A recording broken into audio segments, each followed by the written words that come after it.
Matur suwun. Heeh. Karo gentenan Mbak Tatin ayo. Jumeneng. Ya. Nek iki rasa diajari pri Tatin iki. Nek kowe marak diajari jek tekon-tekon apa to Pak Diartine napa to Mbak Mimin iki rasa diajari. Los. Bab apa? Ya babakan kawruh apa wae. Bab ngelekar. Bali kuwi meneh. Babakan kawruh sesrawungan, babakan ladi wong tuwa, babakan makarya nek wis ra dadak dipernahke mung garek neruske. Kene kan tesih tuwa jenengan, dadi kawruhe tesih akeh jenengan. Kula ya tetep ngangsu kawruh kalih jenengan. Ya ngono ya Nok, ya wis tak ajari sithik mboko sithik. Mbok ajari apa? Nek babakan kawruh. Duk. Ada jari apa aku jalan? Rajane Sukimen ki lanang apa wedok nek ana wedok kok mak-mak. Oh iya, Pak Ah aku ya. iya, aku ki ya ora krasa ora. Modus ta iki mau Ora modus, men rumah ketri seduluran lho. Iki wong wedok le plak-plak kae lho. Lah kowe iki yo lanang iya kok. lali aku. Lanang kabeh arep nendi iki aku jan. Ah iya. Biasane iki kok. Pamundutane ning loro Tin. Napa? Ya iki saka Theo Kadim Kakulon Progo pengasih sobat ngebiar yang selalu meresani wayang walaupun streaming. Request podang kuning Mbak Tatin Midut. Waduh. Wow, Mbak Tatin Midut. Ya, iki ana duwite. Waduh, 120. Ya. Kok nanggung? Iki ana tulisane sing 100 Tatin sing 20 Pak Dalang. Pak Dalang ya gelem 20. Gelem wae ora gelem. Monggo Mbak Tatin. Iya. Kalih napa? Ya iki ana sing nyuwun meneh. Bucange nyuwun lali janjine sing nyekar Mbak Tatin salam kagem grup WA sobat ngebiar saking Mas Maryadi Minggir Sleman. Kowe salah siji sik, kowe limbukan iki diaturke siji gara-gara diaturke siji. Ya. Karo iki ana panyuwunan saka Pak Agus Surabaya iki Promo Agus. Ya. Nyuwun jineman uler kambang dawah mikat manuk iki penake gara-gara. Boyo ngono. Mat-matan. Mat-matan dadi engko aku Roro Magus pandeng-pandengan. Jenenge mat-matan. Ya dibawani. Nggih lali janjine riyen nggih. Engko le gagas dus-dusan engko sik. Ya. Ayo dilalae pas teko ae. Heeh kok mesti ya. Anggere muni pas limbukan mesti pas teko. Iya. Aku njaluk kreseke Mas tak gone mulih wae. Aku ora kober nang kene. Kresek. Arep pakan wedhus. Ya to jeneng godhok lampang wong wedok ki diriwati. Batine Mas iki ngadeg kono kasine selak wedi lho lek kuwi. Kresek ya Mas. Didobeli engko nek ngantek kok ning dalan ki. Pun gek medhun niku nek pun nesu ngambung dadakan lho Mas niku. Iya. Wong njaluk kresek ngates-ates Mas. Wedi tenan lho. Ya. Apa sik lali janjine ya kena Tin. Ya. Nggih. Dina Minggu kang tak anti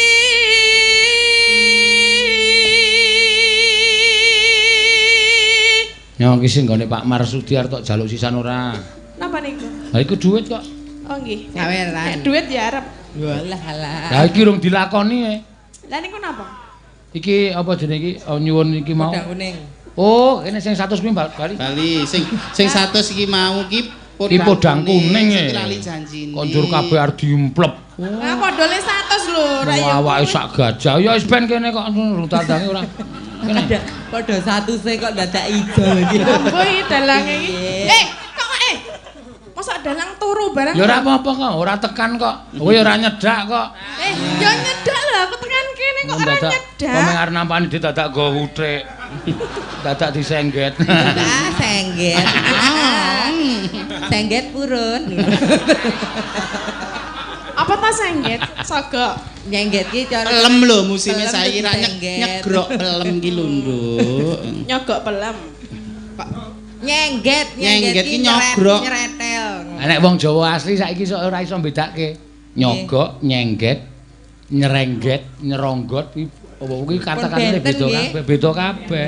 Sengget. Sengget ki dhuwur disogok ngono disengget. Sosoke. Nek sogok Nek sogok ya disogok ngono. Pamane ana saluran banyu sing bumpet kae disogoki kanggo disogok. Nek ini ya dikoroki no. Engko enggak maju medhun. Nek dikoroki dubengke. Nyok disogokke ning karo dubengke. Kuwi dikoroki. Nek sogok ora nganggo dubengke. Ora nganggo. Sogok dhewe. Selep ngono to. Ya jadi ya piye? Ya kok dene koyo ngeplak, ngampleng, jagur wis beda-beda. Ngeplak, ngampleng jagur kan ngene beda-beda. Jagur ki tangane ngene. Padha-padha jagur. Sapa wingi sing bar jagur? Aku. Dadi ketoke padha-padha nibani tangan jenenge wis beda. Mula endahe basa Jawa luar biasa, kosakatanya luar biasa. Tetep kudu ngangsu kawruh. Mula aja sok ninggalke basa Jawa. Kowe iki sing saiki sinden lagi naik daune sithik-sithik basa Indonesia. Halo, ana sing apal kalau kae. Mergo cantik. Cantik, sok pinter, kemewat. Apaan sih? Ya mergane dijak Pak Seno lho nang Jakarta kan harus bahasa Indonesia terus nang Jawa iki kegawa ngono lho. Ya gawa ya ana apik ana orane. Soale kanca kula niku tak tanamkan harus menghargai budaya masing-masing daerah. Oh ngaten. Dadi kanca-kanca niku nek mayang ning Jakarta numpak bis gedhe ngonten mandeg ning Banyumas ya medhun saka bis langsung ajak kaya kowe. Kepriwe ki mandeg maning Banyumas kaya kowe. Engko tekan Sunda ya basa Sunda, tekan Jakarta ya bahasa Indonesia ki menghargai daerah. Lah nggih. Di mana kaki dipijak di situ langit dijunjung. Nggih nek iki kula enggak apaan sih ya kan ya. Ayo rasa digawa ning Yojo nek bali Yojo ya basa Jawa neh. Nek Yojo kok dilokke kok apaan sih? Sekarang ketontoy. Ketentok. Ya. Ayo nak. Bapak sing muni ndi ayo. Sok cantik kemayu kowe. Ora ya kae guyon lho kok terus dadi aja ya Pak Sino bareng. Aku dadi nek ketemu wong mesti Tadin sok cantik ngono iki mergo jenengan lho. Ora ya kae mung keceplosan ya. Ora tak ralat Mas aja. Iki pancen punjeris kok kono. Iya. Pancen ayu tenan ora sok cantik, iki ora sok cantik. Ayu asli ayu. Wis viral lho ngono, ketepen. Aku nyedak ngono ya gawane ya pengin kok jenenge. Pengen nyawang kaendahane Mbak Tatini lho. Mulane kok omongan karo aku sing dimatke kok kudu mripate wajah tapi kok rono-merono lho. Aku ki nyawang bandul kalung iki padha karo ngono aku apa ora wong wedoke seleranya kan sama. Lah piye padha ora bandule? Beda, Mbak. Gedhe ngendi? Gedhe tekku. Oh. Nah aku cilik ya. Kok bandule loro ki sapa? Bandul kalung ya mung siji no kok bandul kok loro. Ngomong kok waton bener. Ya.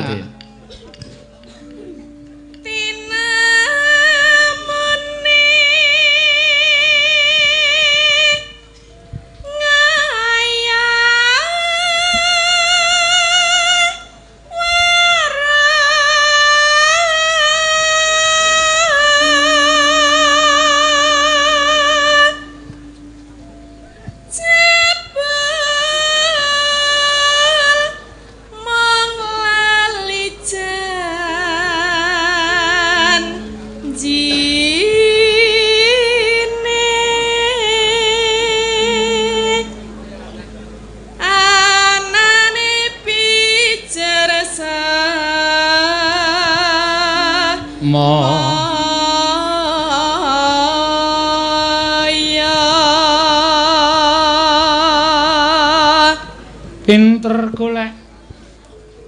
Pinter golek. Tilasan. Alasan. Kok tilasan? Tilasane sapa? Kirangan.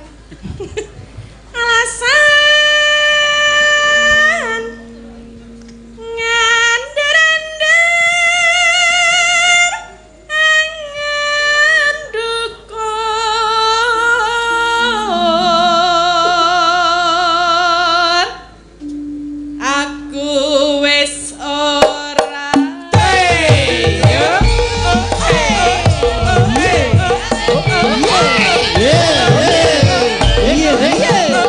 Yeah.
Garuda Pancasila. Lah aku iki senggaan ngono Oh, lho. ya sesuk tak nggone ya. Terus anteng. Piye senggakane piye ki mau? Garuda Pancasila. Mangga. Jan-jane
Isih ana siji lho gara-gara lho. Nggih. Disahke ra? Napa? Disahke ora? Mangke ta? Ha iya. Lah nggih. Ya. Kene. Ditik sing nang kene. Ya saiki wae. Kok urung ditandangi kok ditik saiki. Aku silak ilang lho. Ilang dengkulmu melocot ku apa?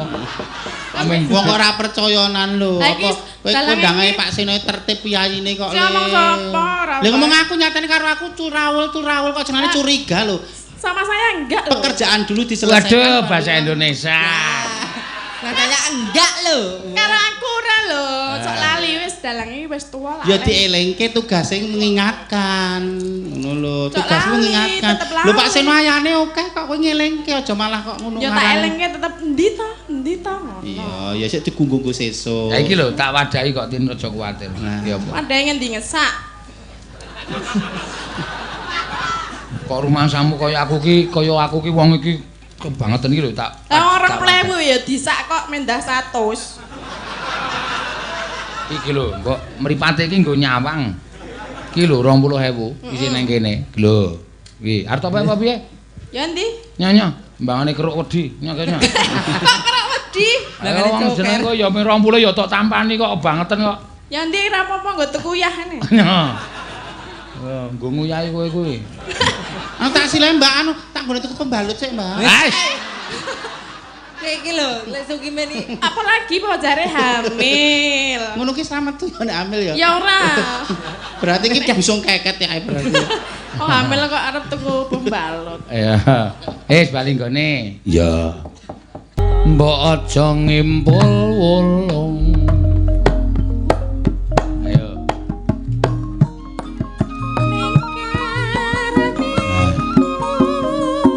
Ndak doleng.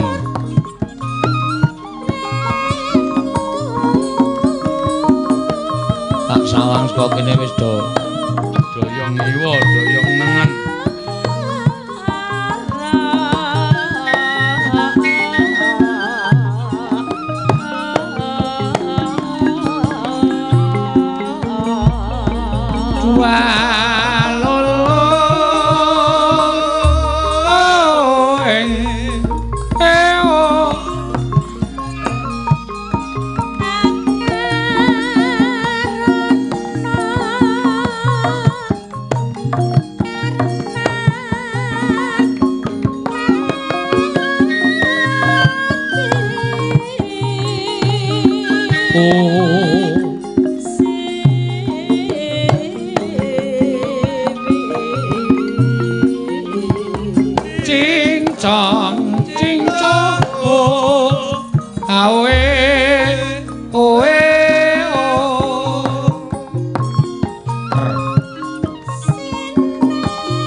Sayo sing rukun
matur sembah nuwun kula aturaken ingkang winanting pakurmatan menipun keluarga Bapak Haji Basuki Rohmat lan Ibu Hajah Suharni ing dalu menika ngawontenaken inggih menika tasakuran Walimatul Kitan inggih menika wayah penyanipun Mas Raditya Naufal Atalah Abirama ya karo Rusaki Arunda Putra Wiyanasa dian swara iki ling golek basa nendi nek miturut kaya petunganku kaya basa Kawi basa Sanskerta utawa apa matur sembah nuwun tanpa pepindhan mugi-mugi dados laring kang migunani tumraping tiyang sepuh saged mikul dhuwur mendhem jero dhateng tiyang sepuh wonten tetembungan taruna ngungkulana bapa sesuk dewasane ya iso ngungkuli karo sing sepuh iso gadi gegadangane piyai sepuh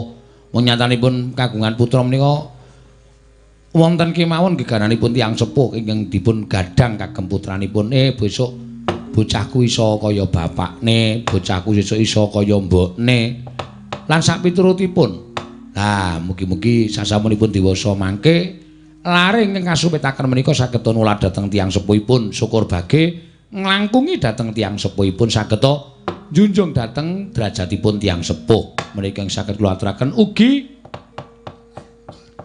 inggih menika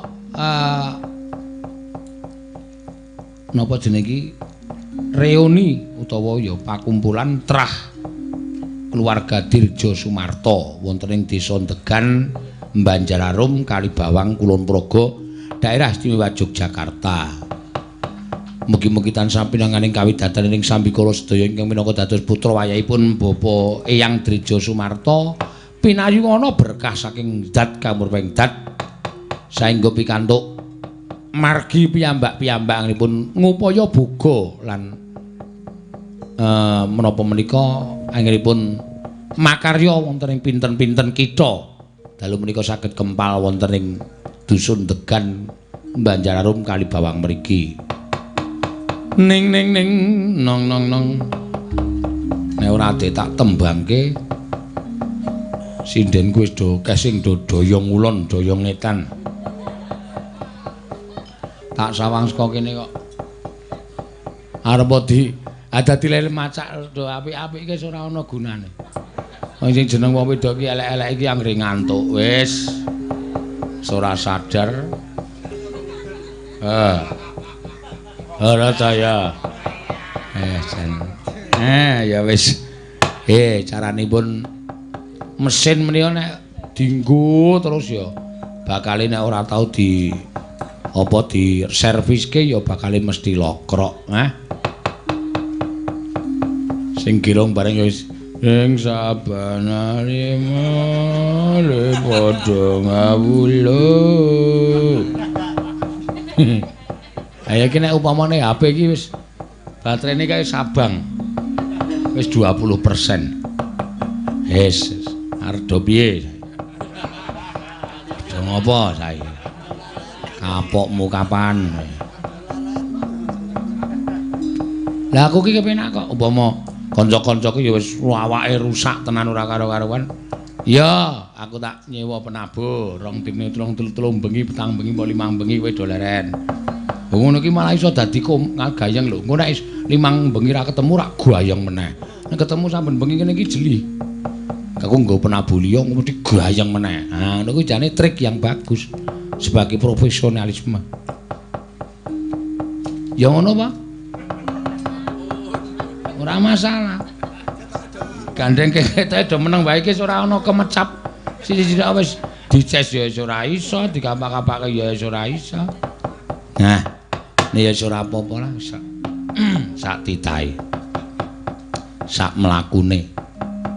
Ane sak mlakune ngoten iki ya cara aku ya ora profesional. Yo sak mlakune ya nggare tekane esuk ora. Ah. Menika sampun mboten tanggel jawabipun kirang. Ning ning ning nong nong nong nong nong. Ya. Nembang sing kepenak, nembang sing gumyak.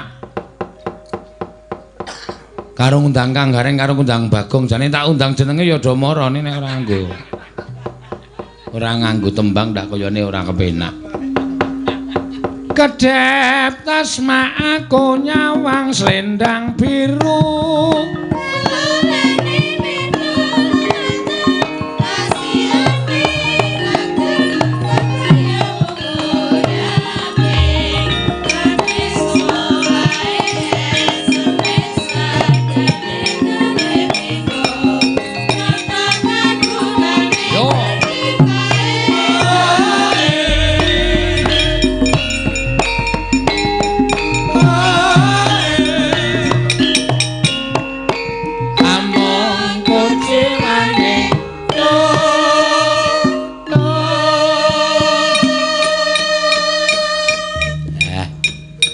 Nyuwun swantenipun Ibu Waranggana ingkang nomor kalih saking Brangkilen.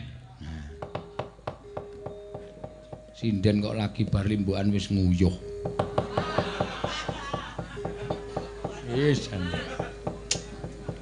mula ta mula ora. Oke anjil-jilan ndak pehe medun.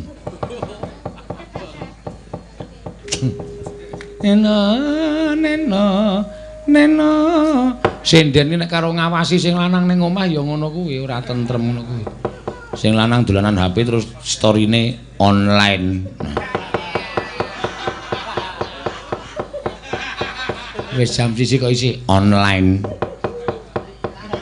Semen sing lanang iki nang omah ya ben ora tau gagal. Wis metu kowe nyambut gawe sing semangat. Perkara sing lanang online ki mergo ya kancane akeh kok mbok menawa ning omah ra iso turu terus chattingan karo kancane wong lanang utawa kanca rondo. Mula aja sok suudon sik. Mbake putri sing iso usu udon sik kaya. Mboten. Eno. Ya.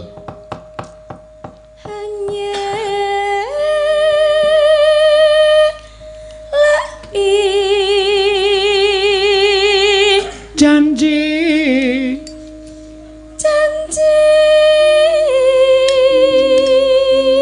rasa sok duwe panyokrabawa sing ora apik. Kabeh iki ya duwe kanca, kabeh iki duwe sedulur. Dadi nek umpama mbok menawa, piye kabare lumantar WA kan rasa digagas werna-werna.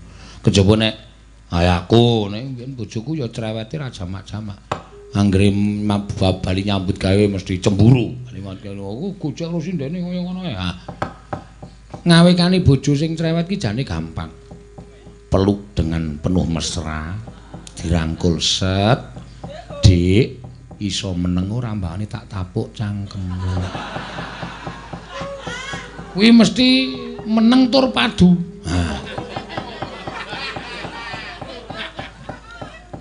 Mangga. Selendang biru. Selendang biru.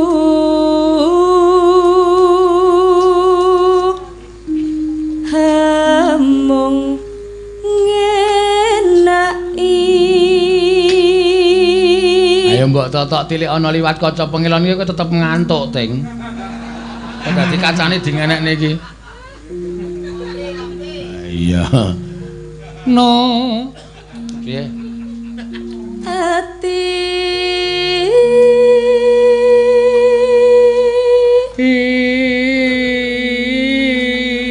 kok ora mblero-mblero ngapa? Turu sik kana. Nora tekan. Nora tekan batin setiamu. Yo. Selendang biru.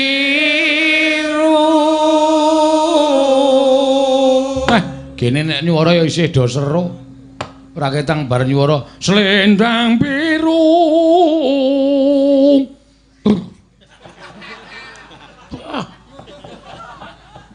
Tatapan ayo sambata kowe.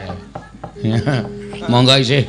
Ayo isih rampung November iki mangsamu jadwale isih kari sithik apa? Ayo ping Desember prai ping 3 mian. Modal ora. Kapokmu kapan? Ning tetep ya tak syukuri. Syukur.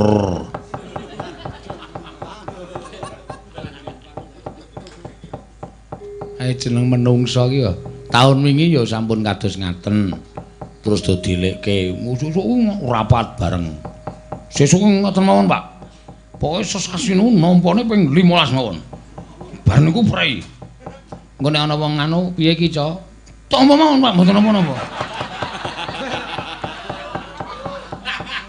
Iki arep nganggo dina prei iki kira-kira piye? Pun mboten napa-napa, semangat, Pak. Saiki ya ming do tele-tele. Tetep ana jan. Ngobah ngono ki ora turu, Ting. Ngobah. Gelungane jebleske debok. Duk. Ya, mangga. Tetep ana janjimu selendang biru. Oh.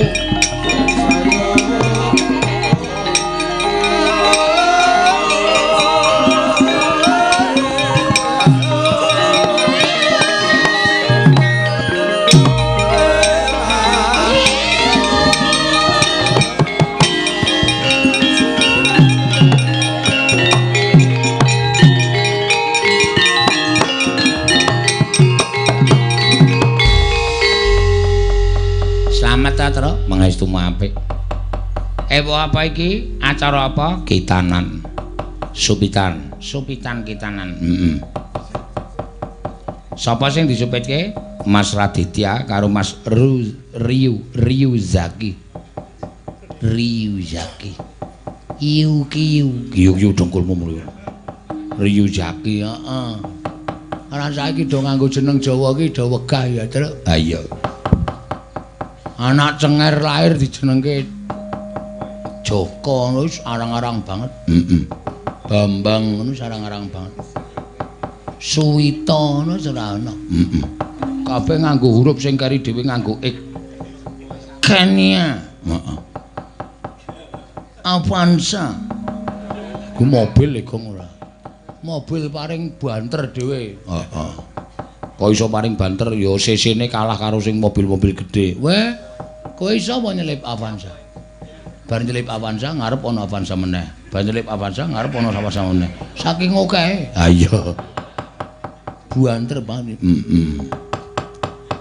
Ya moga-moga bocah sing dipit iso dadi bocah sing utama ya, Tru. Ya. Dadi bocah sing becik, dadi bocah sing iso ngabekti karo wong tuwa. Merga wong tuwa ki ora butuh dipunjung ingkung gajah saben dina arep bocah iku sesuk sugih, mlegedu, iso munjung ingkung gajah karo wong tuwa saben dina kuwi ora kok kuwi karepane wong tuwa. Ning wong tuwa ki seneng nyawang anak sing tata susila, unggah-ungguh, tata krama, ngabekti, ngajeni. Wis dadi jalaran swarganing wong tuwa. Ha iya. Arep sugih mlegedu iso munjung ingkung gajah karo wong tuwa saben dina, nek merosal mbedugal tumindake ora prayoga kuwi dadi jalaran wong tuwa iku sengkake ana ning dalaning pepati. Ha iya. Ora ana ya seneng di anak sing gleleng. Kuwi mesti ngono kok, Gong. Ora ngono, wong ki beda-beda. Saiki ngene, isan-isane ing donya iki apa? Werna loro mingantro. Bejo cilaka, bungah susah, sugih miskin, lanang wedok mlebu metu ha ta? Heeh. Saiki nek kowe duwe anak tok gadang dadi wong apik, apa terus donya iki apik tok? Mula aku tak dadi menungso sing gadang anak dadi wong elek. Dadi isen-isene donya iki komplit. Ala, becik, bener luput, apik jahat. Oh iya. Ya sak karepmu Gong aku arep menging karo kowe apa sing tok cita-citake muga-muga tak amini. Kelakon kowe duwe anak sing elek, kowe mumet sirahmu, gagas anakmu setruk, kepleh-kepleh, ora entuk tombo. Mbok cangkeme sing apik, Tru. Aku ki nek omong senengane sak karepe dhewe kok. Ayo membangane ora omong kok masa Bagong ngomong kok lurus-lurus wae. Tenan ora gayeng. Lah iya.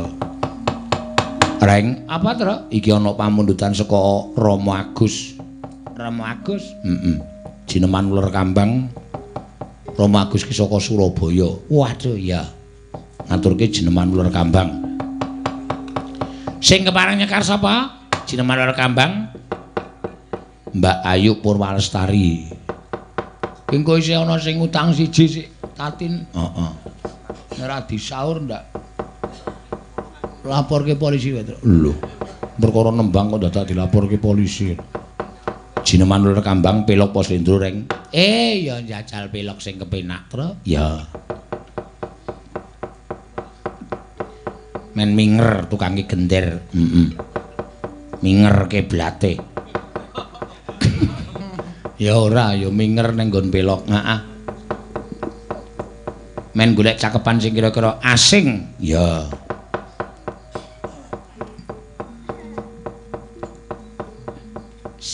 Sikra Sigra apa? Mbok Tru mbok rasa. Heeh. Ki ning pamundutan lagu mbok menawa Reng saka lumantar HP kok klangkling.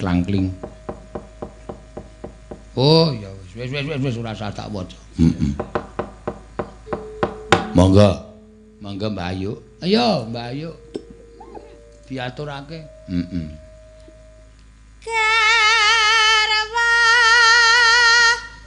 nata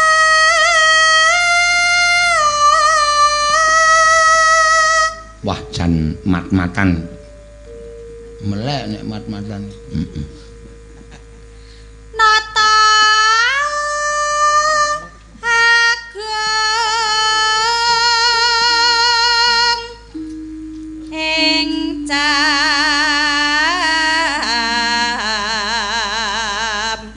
pala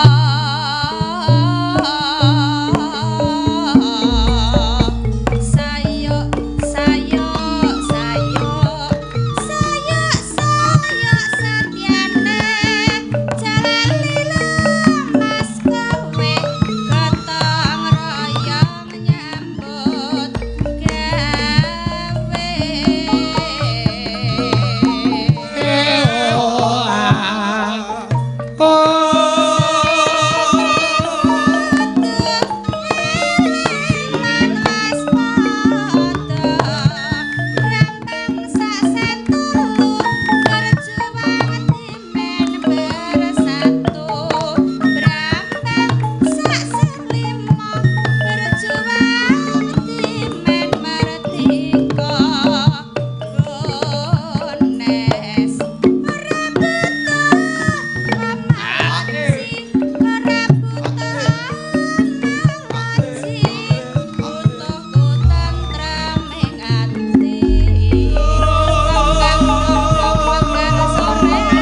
Sitre lagi di kencengke kok, Truk. Iya ora apa-apa.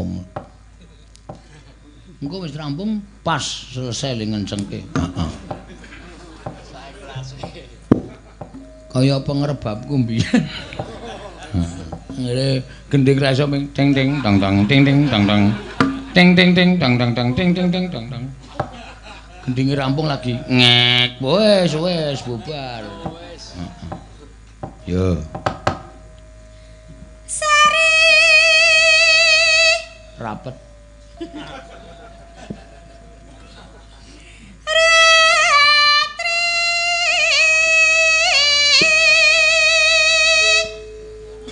kudu eling lan was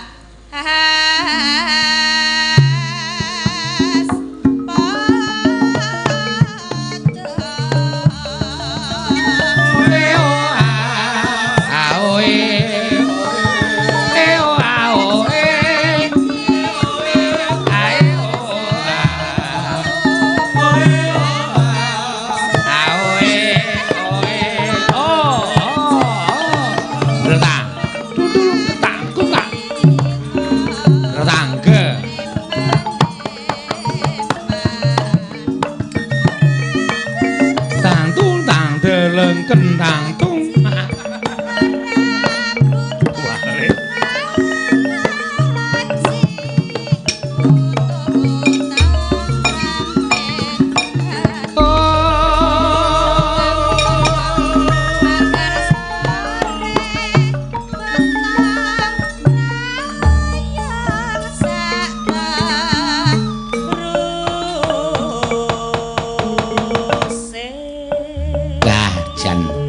Kambang Sekara Magus Surabaya wis diaturake, Tru. Heeh.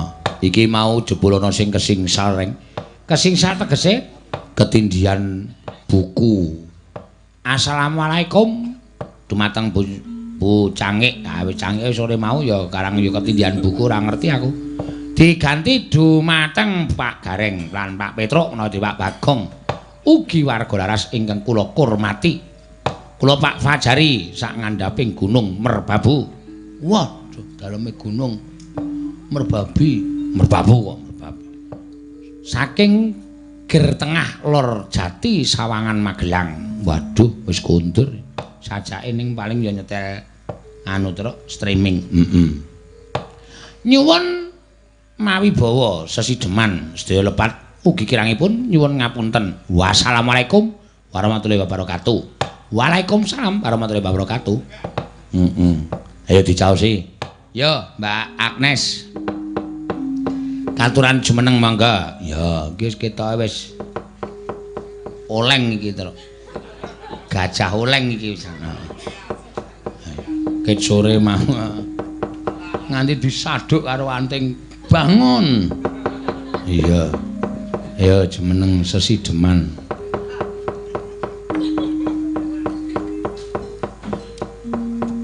Antenge nganti le tengok wis disangga nggo tangan kok kuwi. Kuwi nek tangane diculke grubyuk. Plutuk. Ya, monggo. Sesideman diaturake, monggo. Ya, alon-alon. Engko terakhir sik Tati nyaur utang.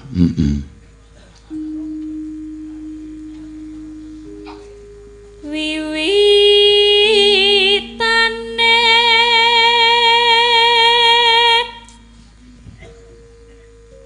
anderek sang peki Nena priya bagus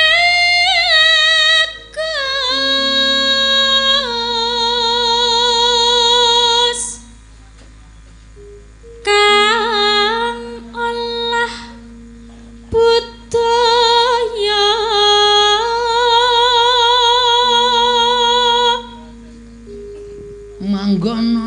manggonana piye sawan menyang Maratuwa. Ngopo sowan Maratuwa? Kutha gedhe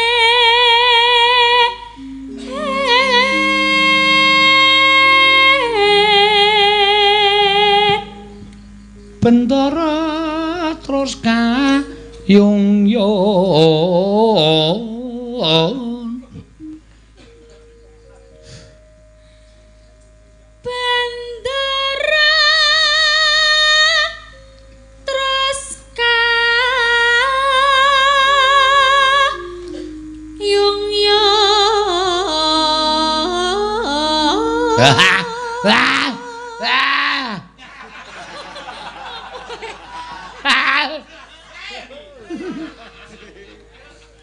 seneng aku nek cengkokku ditirokke bungah tanpa apa ya, Nduk. Selendang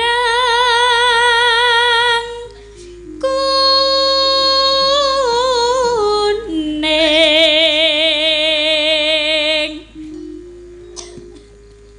kang saking Wukir.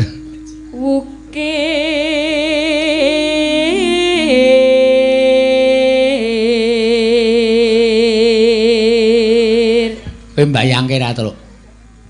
Mbayangke apa nek wong bengok saking senenge terus ngerti-ngerti ngombe iki bayang apa? Ya.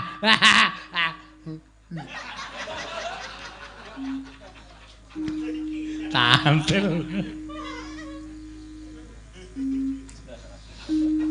Suara kurang. Suara kurang premana. Ning glembuk suwe banget. Ya. Ning wasis.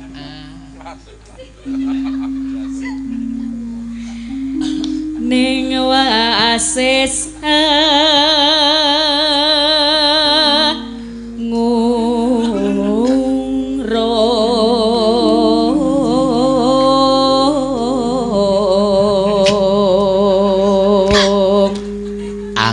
marang bendara angung marang bendara Dyah Sulistya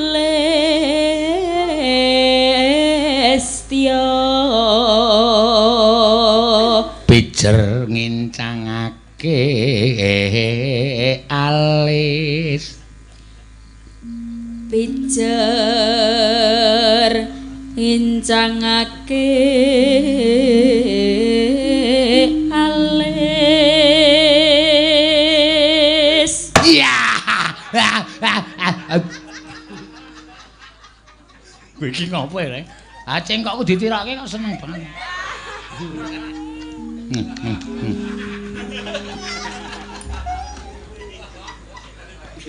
terus apa sih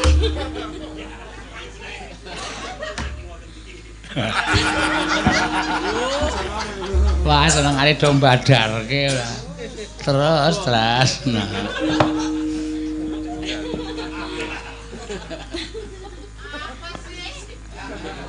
terus tresno sasi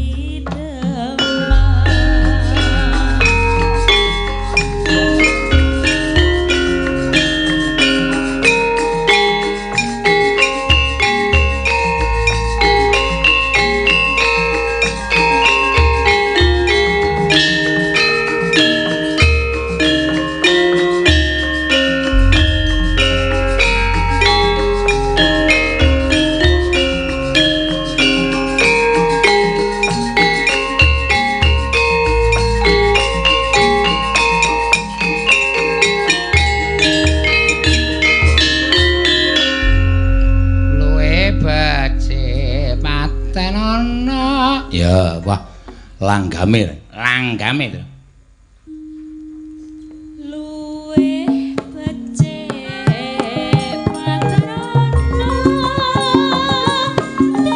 tenggang pepisah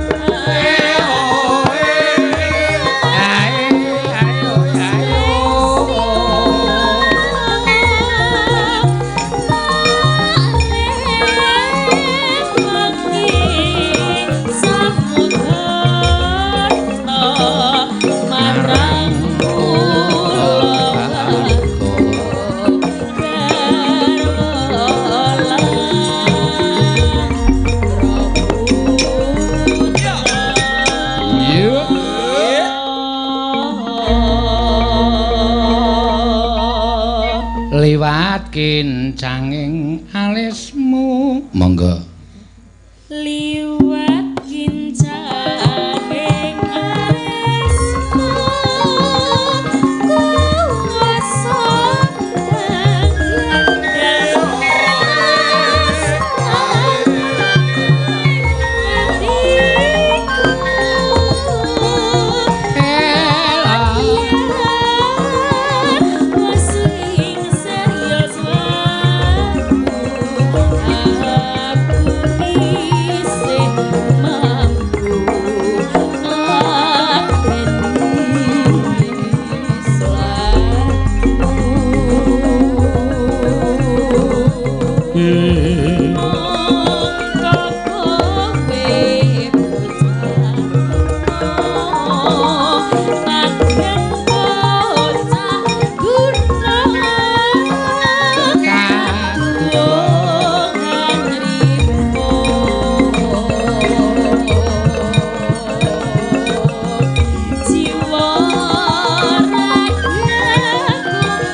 matur sembah nuwun. Wah. Bareng ora ngantuk ya jogete Agnes ya. Luwe becek lara untu. So meliuk-liuk ora karo-karuan. Ngantuk nggih, Pak. Oh, mau turu kok ora ngantuk. Kepiye ora?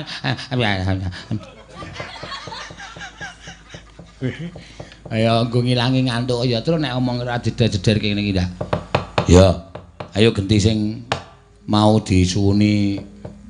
Endi mau amplope mau? Oh, wis lali janjine. Ya.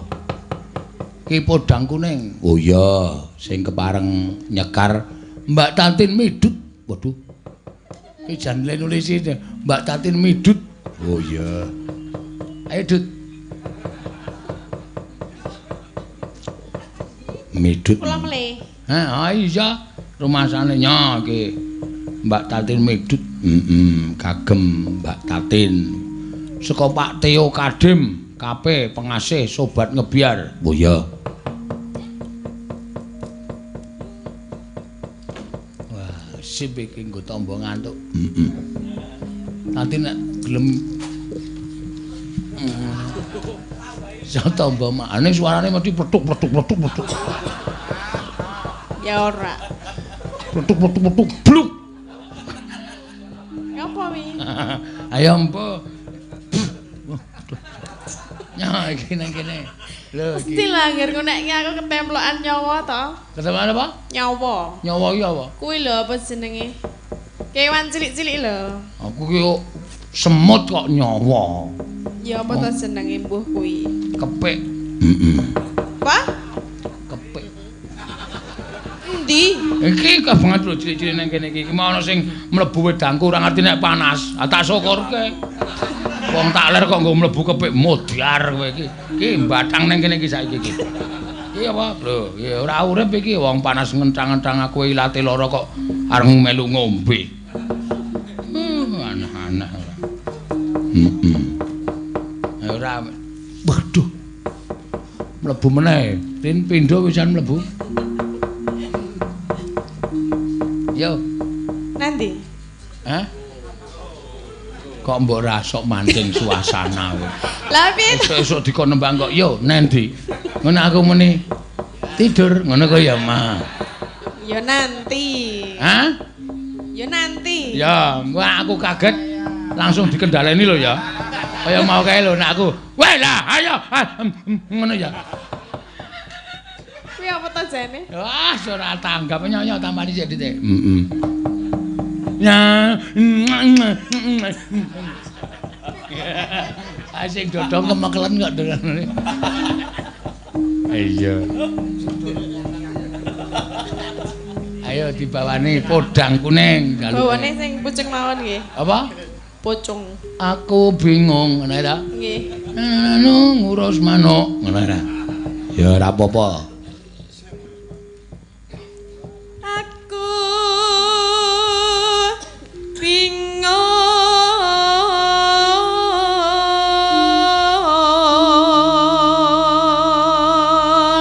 Soal iki ya Piyai Kulon Progo kok Gondandi padha karo ning bumi kelairane. In dalan gedhe mau ngidul bablas terus tekan desa sing isine wong Batak kabeh. Kok Nanti kuwi Nainggolan. Nanggulan. Nah, Jawane Nanggulan ning asline biyen Nainggolan.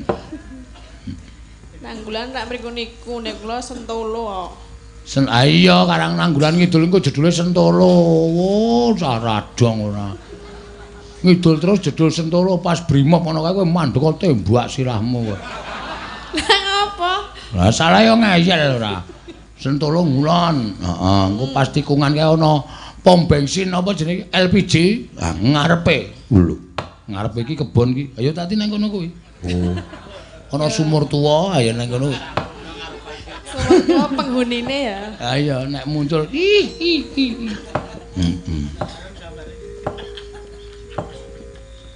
Ayo. Saben dina mikir manuk.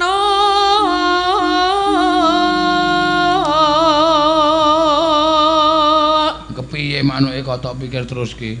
Ora gelem manggung Wah, kaya men kurang pinter le metrete. Lah piye, le meteti piye? Ora muni ngono kok.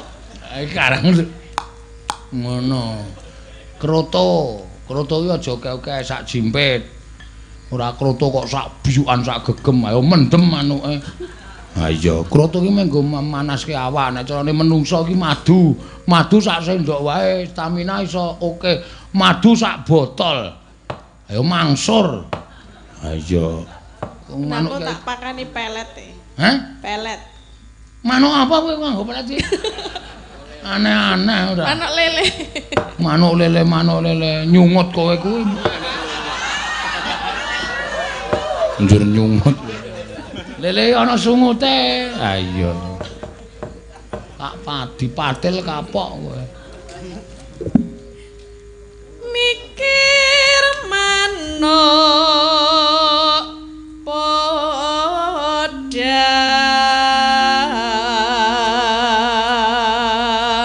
Aku sing nang ngarep omahke kok ireng manuke. Podang ki kuning kok. Manuk endi? Ngarep omahmu kae. Kae manuk apa to jenenge aku ya ora ngerti lho. Oh, manuke bapakmu. Oh, paling bapak kok sing ingu. Ya wis ben. Manuke Avatar. Wah, kurang ajar to kowe. Karo bapakne kok ngelokke Avatar. Bapakne jeneng sapa? Sutar. Oh. Pemain film kartun. Avatar. Mula nang omah nggawa toya. Oh iya. Apa to ya? Tongkat. Oh, ndesit banget. Aku ya ngerti toya iki ngerti Kok ngono ku kok? banyu. Hah? Toya iki banyu. Toya kuwi. Toya iki kae sing nggo silat kae, nggo wusu. Agawe kreketing ati.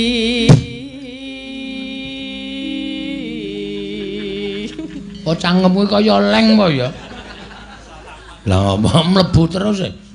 Masa kon ora omong. Iki lho, Truk. Iki. Ora apa-apa nek kaya ngene watone duwalang sangit. Ceprek. Apa? Ceprek mimik apa meneh ya jenenge? Bagene kowe mah hafal kewan cilik-cilik ngono kuwi. Lah ya jenenge ngono kuwi ketoke. Iki ceprek iki. Tak jungkatane. Kok dijungkati? Ra nyambung lho. Ajare nyeprek. Mbah, ra omong. Kowe sing tadongi kowe. Lah ya piye wong kewan kok dijungkati iki? Rumah kamu kewan ora ndek rambut to? Duwe iki. Lho tak dudu iki. Lho iki sing gondrong. Lho, wah, iki sing gundul. Iki sing ndase tengah ora ana rambuté, pinggire ana werna-werna. Padake ya ming cilik ora. Kowe nek ndelok tawon kae tok ematke nganggo mikroskop. Mikroskop kuwi sing ndelok barang iso gedhe lho, Truk. Kuwi penuh dengan bulu. Oh iya to. Terus jungkate sepiro? Hah? Jungkate. Sik to. Mlebu irungku barang Tin. Mula ditutupi mingkem. Mingkem jasmu. Lah piye to? Wong dalange dunake mingkem tenan ora dibayar. Lombane klebon. Hah? Piye? Hah?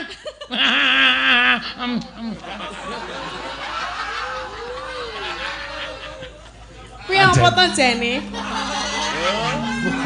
Hah? Ora apa-apa. Mangan bangku lho. Aku tau mripatku klebon. Walang sange dhewe melu ta kowe mbiyen? Melu. Ah, ning ganjuran kae. Zaman kae to. Heeh. Ana kae to.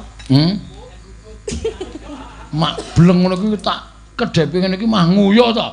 Wah, nang mata panas banget aku langsung digotong karo Pak Dokter.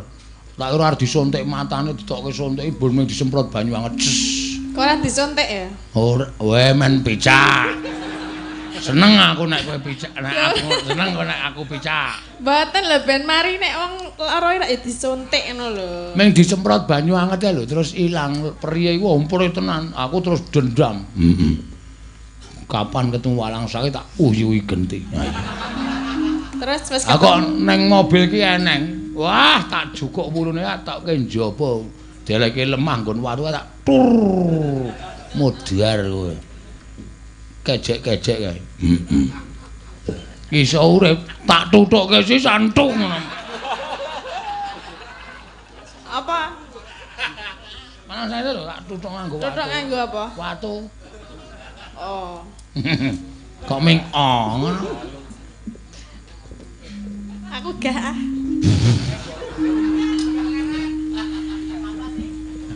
Apa sih? Gaya tenan nek muni basa Indonesia kemayu tenan ya asli tenan. Heeh.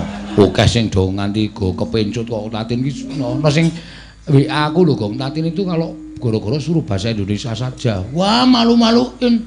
Dia itu bahasa Indonesia cuma tahu sekedhik sekedhik piye? Cuma tahu sedikit. Sedikit. Medun nang rest area Cikampek iki Jakarta ya tuku apa-apa ki tumbas. Modar kowe aku ngono.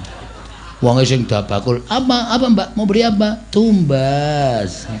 Radang. Tonto ya. Nek nang omah tumbas ngono. Ya Jawa ya aja digawa ning kono. Lanjut ya. Aduh, di sini panasnya ngendrang-ngendrang ya. Di sini Saya dek pasados. Waduh, aku krungu kon jaba isin. Glodak. Aduh, ciduknya tiba. Nang kene gawe muni, apaan sih? Alah, anake sutare kemana? lah ngopo lho anake sutar ya manusia kok tentuk bahasa Indonesia. Mbok ya rasa haleman. Ya itu kan keluar sendiri. Hah? Mas. Hah? Apa ta Bagong ki? Bicara apaan kamu? Maksudnya itu secara tidak langsung itu ngomong sendiri ngono lho. Jam pusing kepala. Jadi bisa disirahe ngopo ora? Kaya ana sing mak gremet-gremet nang sirahe. Dicopot, delok. Apane? Jerone ana apane? Ana ndase. Pasti ana kewane mlebu mbok menawa. Ora tak copot. Kowe nek iki prondasku iki terus seneng banget e. Mergane apa? Embo, kowe arep tok liling kae lho rasane. Ora ana rambute gaya. Ana wae. Mangsane ora manis ya, tak semir e. Waduh, disemir ora. Mer putih ya. Ya ben ya. Rambute semir putih. Ha iya, ku jenenge wan ora semir. Men truk. Cek gatelen po. Ijek. Aku apa tak lok ki to Tin. Weruh lho, piye tak kukurke apa piye? Nya. Koyo lan Nya, tenan. Ya ini ki enak banget aja.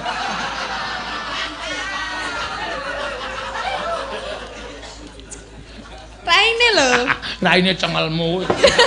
Rai kok dikukur ngene to. Ha iso tak tapok kowe. Lah sing kencokan nyawa kan raine. Emah, tak kukure dhewe nek rai. Nek ndas sak karepmu. Lah kontranya. Ora apa-apa. Iya. Apa iso? Yo dientekke. Nora manda sun pikatku lute banda.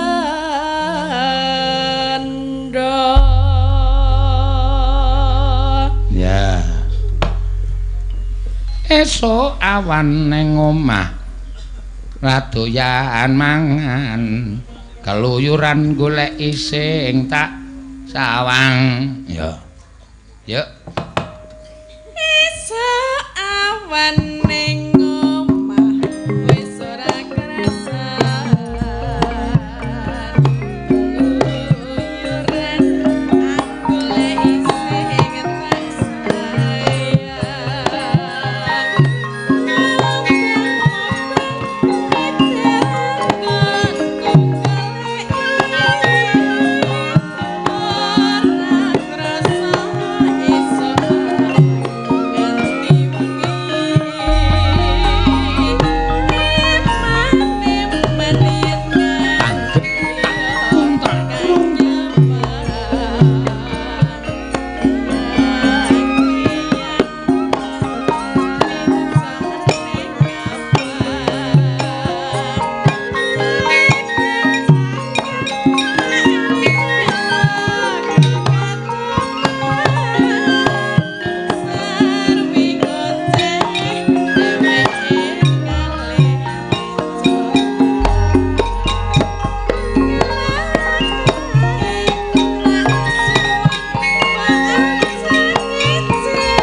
Ya.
Wis jam 3 luwih, terus arep bubar jam pira? Ha iya.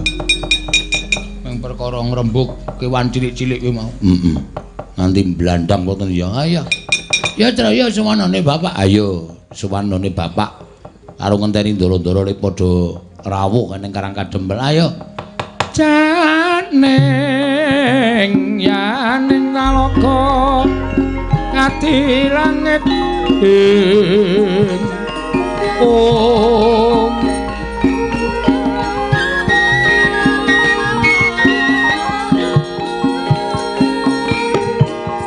Mambang mantep pasulan mamaneka lintang tulya kusuma yana sumawur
tanganing kalangban gelar pandhan moncar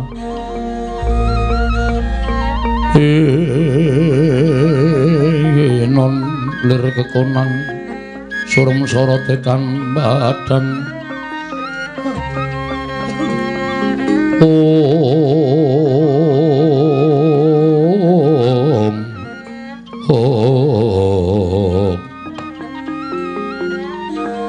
Majakunggir Abimanyu apa dene Gatotkaca sowan tanpa tinimbalan ana wigati apa kulup sewu-sewu kalapatanipun ingkang putra tadah Padanawa sowan kula mboten saking pikajengan kula piyambak namung dapur dipun utus dening Kakang Semar inggih Siwa Badranaya supados sowan ngabyantura ngersa paduka Kanjeng Prabu Darmakusuma mugi dados ing kawuningan wa bilih sakmangke Kyai Semar nedya gadhah damel inggih menika gegayuhan ambangun Praja Ngamarta sarana ambangun kayiwangan ing mapan wonten ing Praja Ngamarta boten wujudan papan ingkang endah imbaning kayangan babar pisan boten namung kala wau kinarya sasmita bilih kayiwangan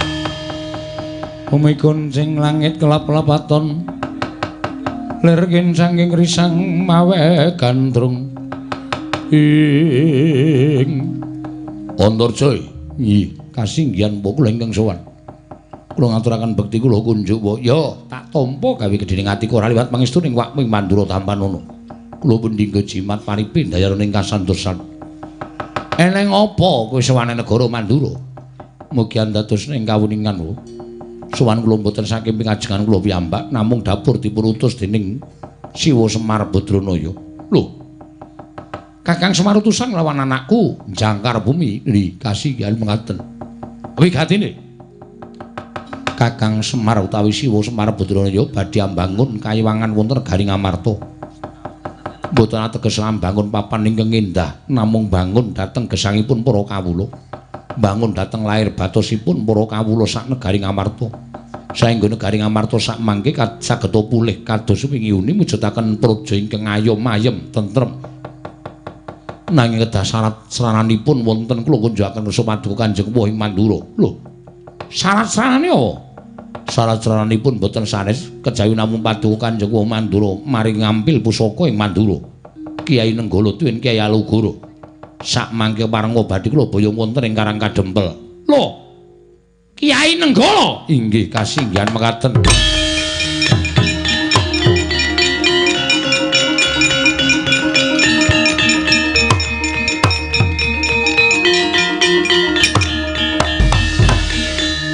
Andarja. Yen mesine kowe ngerti, Kyai Nenggala Kyai Alugara kuwi dudu pusaka bain-bain. Kuwi pusaka kadewatan. Lah kok dadi Kakang Semar bakal boyong wujuding Kyai Nenggala lan Alugara dadi sarana sarastrana mbangun kayangan negara Ngamarta. Apa ora melek mripatmu? Kyai Alugara kuwi pancen iso tok gawa, iso tok boyong. Ning nek Kyai Alugara utawa Kyai Nenggala kuwi mapan ana ing sak njabaning daging, sak jeroning kulit. Kuwi ora iso digawa dening sapa wae. Kedah saged kula boyong, Po. Nek aku ora entuk, kula kedah meksa lan paduka Kanjeng Prabu Mandura. Piye?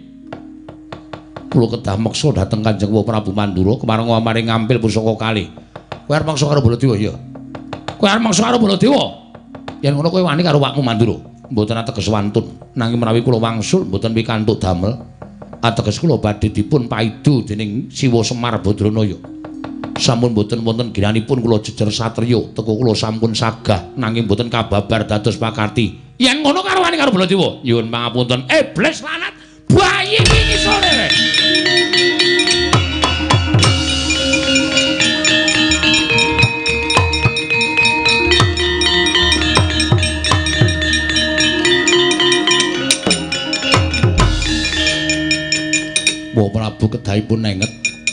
Yo, aku tak sareh. Bangane seseke ra jamak-jamak aku tak sareh. Aku tak sareh. Ngoyak apa, golek apa? Iye, nyo tampanono Kiai Nenggala.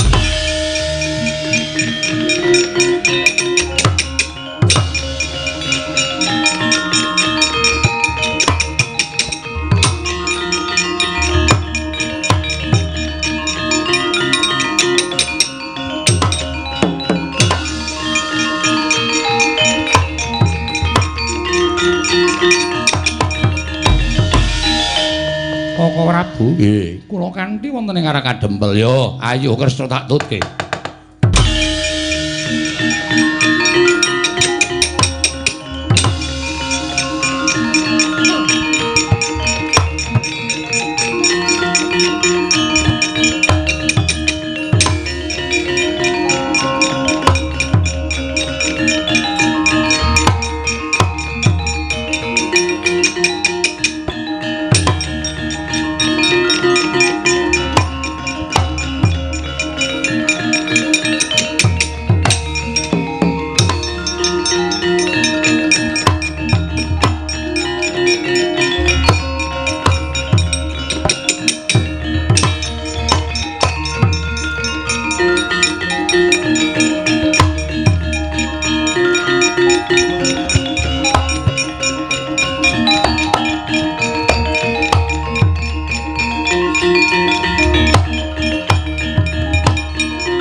Den prayetna samorere seka balik tityani gandayani Trisunya purnama sasi gilar-gilaraning tengah latar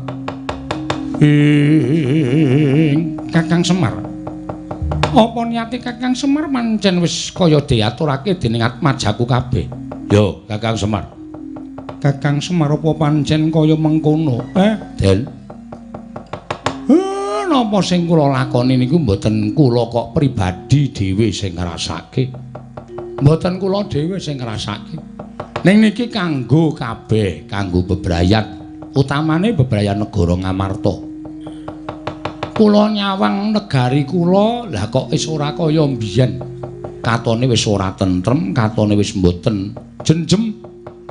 Kawulane padha nggugu karepe dhewe, sithik-sithik gegeran. Ana perkara sithik digawe rame, ana perkara sing sepele digawe ora tentrem kahanane. Kahanan sing kaya ngoten kula niku ngrasakake. Nek kawula Ngamarta wis koncatan rasa kamanungsan, mula kudu dibalekake. Negari Ngamarta niku dados negari songsong agunging para kawula. Negari Ngamarta menika dumati saking pulo-pulo ingkang kathah ning rumiyin manunggal dadi siji ning saiki kok sithik-sithik geger sithik-sithik geger. Awi dipun dandosi sranane sampeyan-sampeyan keminangka dadi pangareping para kawula aja wegah cedhak kalih para kawula. Aja rumangsa sampeyan ora duwe tanggung jawab nyaketi batining para kawula. Kawula niku mboten butuh diparingi duit, kawula niku ora butuh diparingi brana picis. Ning kawula niku butuh dicaketi rasane, dicaketi atine. Dikaruhke mawon wis senenge ora jamak-jamak. Anane kanan kaya ngeten niku merga kawula ora nate dicaketi karo pengarepe. Mila awi sing empun nggih empun nanging sakniki awi didandani alon-alon, dibangun supaya ngamarta embanipun kados wonten ing kayiwangan. Gesanging para kawula kebaing katentreman, kebaing karukunan. Sami-sami ngraosi bilih gesang wonten negari Ngamarta kedah junjung dhateng negari Ngamarta. Ngrumaosi jejer putra bumi kudu ngreksa marang praja ing Ngamarta. Kakang Semarya. Lah banjur pusaka iki gunane apa? Niki jane rak minggu srana sampeyan leda tekan Karang Kadempel. Nek mboten kula jaluk pusakane ngeten iki, sampeyan ora bakal tekan Karang Kadempel. Monggo kula niku abdi lho. Kula niku abdi. Ora ketang pisan pindho ya sok ditileki. Ora ming dinengke mawon. Nek kula ditileki tok Semar kowe waras apa ora? Kula niki le sowan ya mempengi ra jamak-jamak. Pendak-pendak kula caos bulu bekti glondong pengareng-areng dhateng punden Pandhawa ya seneng kula mboten jamak-jamak merga pendak-pendak kula dikaroke. Ning kula ya ora tau ditileki, ora tau dikaroke. Mula kula gawe srana kaya ngeten iki. Ning napa sing kula ucapke bakal mbangun kayangan niku nek mboten dibantu kalih punden-punden kula sedayanipun lancur-lancur Pandhawa mboten ajeng isa nglakon. Ndara Puntadewa, Ndara Werkudara, Ndara Janaka, Ndara Kembar, Ndara Kresna minangka dados pujangganing para Pandhawa ngemutaken para putra-putra lancur Pandhawa ya ampun ado-ado kalih para kawula. Dicaketi atine para kawula, dicedhaki. Mangke nek sampeyan cedhak kalih para kawula niku ora usah mangkongkon, ora usah mangumumke, ora usah ora usah mangratake dening para kawula sedaya pun ngrumaosi dejer minangka kawula Ngamarta sami sengkut gumregut mbangun praja. Sami witados kalian pangarepipun, sami pitados kalian pendhuwuripun. Mergi sing dhuwur ya nggatek karo para kawula. Nek kawula digatekke karo sing dhuwur, kawulane mesti nggatek karo sing dhuwur.